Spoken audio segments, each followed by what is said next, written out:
Solve करेंगे कि running करते वक्त अगर सांस फूलता है तो इसे आप कैसे ठीक कर सकते हो, सीने में दर्द होता है, पैर में दर्द होने लगता है, तो इन सब चीजों को आप कैसे ठीक कर सकते हो। तो वीडियो को पूरा आखिर तक देखिएगा, क्योंकि यहाँ पे मैं आपको कोई बनी बनाई बातें नहीं बताऊंगा, बल्कि मैं अपना रियल एक्सपीरियंस शेयर करूंगा, क्योंकि मैं लगभग 5 सालों तक इसी करियर में था और उस दौरान मैंने काफी सारे बच्चों को डिफेंस के लिए तैयारी करवाया है। तो सबसे पहली चीज कि रनिंग की शुरुआत कैसे करें। यहाँ पे आप में से अधिकांश लोग गलती क्या करते हैं कि वो डायरेक्ट ग्राउंड जाते हैं या फिर रोड पे जाते हैं और रनिंग करना स्टार्ट, और कुछ देर रनिंग करने के बाद ही उसके पैर में दर्द होने लगता है, श्वास फूलने लगती है। और इसीलिए आप जब भी रनिंग स्टार्ट करें तो रनिंग स्टार्ट करने से कम 10 मिनट पहले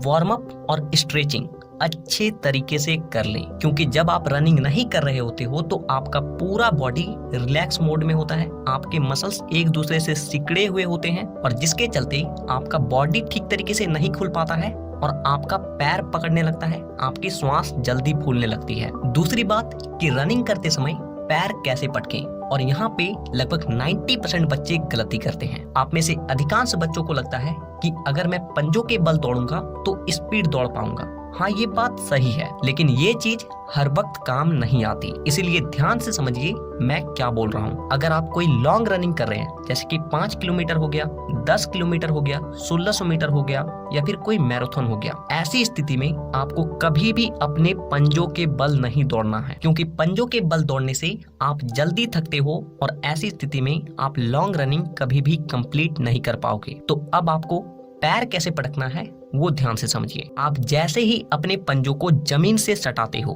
वैसे ही आपकी एड़ी भी जमीन से सट जाना चाहिए, यानी कि नॉर्मल आपको अपने पैरों को फ्लैट पटक के दौड़ना है, लेकिन ध्यान रहे ऐसा नहीं कि डायरेक्ट अपने पैरों को ले गए और धड़ाम से सीधा बजाड़ दिए। ऐसे करोगे फ्लैट फुट की परेशानी हो जाएगी। इसलिए जिस तरीके से एक एरोप्लेन लैंड करता है, यानी कि एक पहिए को पहले रखता है और फिर दूसरे को, ठीक उसी तरीके से आपको पंजे को पहले रखना है और फिर एड़ी को, और जब आपका अगला स्टेप आए तो उस वक्त पंजे से जमीन को जितना हो सके पीछे की ओर ढकेलिए और अपने बॉडी को आगे की ओर फेंकिए। और वहीं पे अगर आप स्प्रिंटिंग करते हो, 100 मीटर, 200 मीटर, 500 मीटर की रनिंग है, तो ऐसी स्थिति में आप अपने पंजों पे दौड़ सकते हो और आप बहुत स्पीड दौड़ सकते हो। तीसरी बात कि आपकी बॉडी और सिर का पोजीशन कैसा होना चाहिए, क्योंकि ये आपके स्पीड पे बहुत ज्यादा मायने रखती है। सबसे पहली चीज कि जब भी आप रनिंग करें अपने बॉडी को पूरी तरीके से रिलैक्स रखें। दूसरी चीज कि अपने हाथों को टेबल फील हो